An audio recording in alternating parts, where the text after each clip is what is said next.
جهد كبير، وأنا أعرف جيدا ما، لأن الأمور ليست بالسهلة التي يمكن أن يتصورها الإنسان حتى تصل إلى مدينة الحسين. وهذا الفضل يعود أولا لله ولشخص المندوب ولكل أطر الذين اشتغلوا إلى آخر الساعات من أجل أن تتحقق هذه الأمنية لحضور جنازة والد رحمه الله الذي أسميه طبعا إذا قبلتم فضلا وليس أمرا أبو الأحرار والحرائر.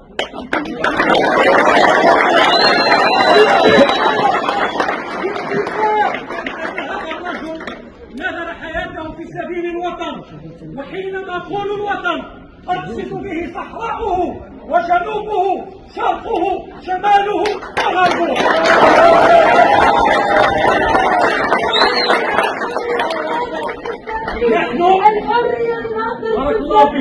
نحن كما قلنا مستعدين لنقدم بناءنا على كل شيء من أخبار هذا الوطن.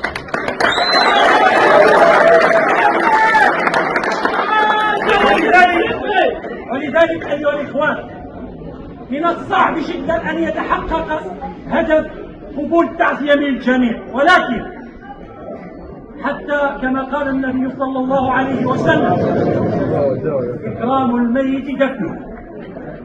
الأب ديالي يتواجد في المستشفى، العائلة ستمشي للمستشفى باش تجيبو، سيصلى عليه إن شاء الله في مسجد العتيق كما طلب منا والدنا، والدفن ديالو إن شاء الله سيكون في مقبرة المجاهدين، ومن تعذر عنه الوصول إليه إن شاء الله سيتحقق في المقبرة. ثم إن شاء الله من استطاع أن يحضر الجنازة فهذا شرف له، ومن تعذر فلكل أسبابه، ونحن نقدر ظروف الناس ومشاكل الناس، وربما قد يضيق الوقت ولكن وجودكم اليوم هنا هو انتصار للوطن.